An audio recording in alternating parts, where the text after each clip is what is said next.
lang ng limit. Love, may bago po. Ay, love. Sige, love niya sila. May bago po akong teknik na nalaman kay Mark. Uy. Sabi sa kanyang business lo yun. Sabi po sa business law. Kasalanan ng debtor yun. Pag nasobra yung sukli, tapos di mo na alam, nakalayo ka na. Huwag mo na bigay. Pero nag-aral. Alang nabulin mo pa. Hindi niya na po binilik. Ewan ko po anong klaseng business law ang meron sila. Malayo na kasi yan, ano babalik mo pa. Uy, nandun tayo kanina tumatambay. Uy, sagot mo sa babi na. Hindi mo sabihin mo. Para dun na.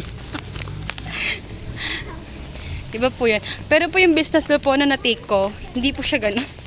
Ibang-iba po sa business law nila. Ganun yun, may 1166 ganun. Oo nga, love, may Republic Act nga yun. Baka di mo naintindihan, baka bonak. Uy, hindi kasi.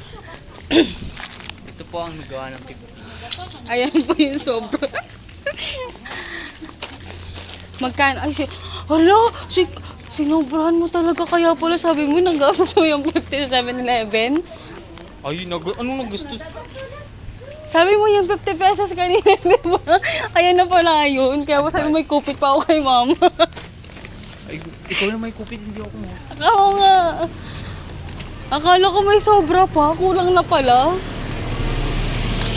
Di ba yung 50, pinambili ng asukal? Ayan na yun. Oh, di ba?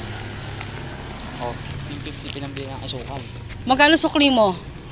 8, Sa 100. 100. 30. 30? Oh, sabi mo na 30. Ay, sobra pa din. Di ba dapat ang ano mo? Magkano yung Whiskas? 41. Oh, ayun lang binili mo ba sa kasukan? Oo. Ay, oo. Ako hindi kumikit. Ako yating kumikit eh.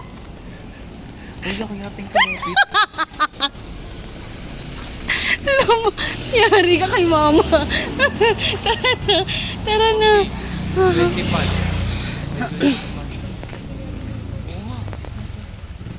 Dapat sukli 900 plus.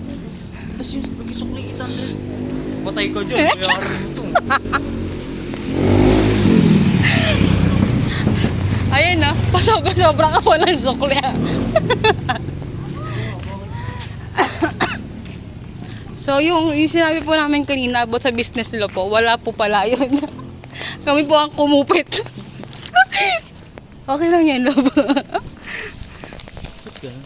One day ka na lang naman dito eh.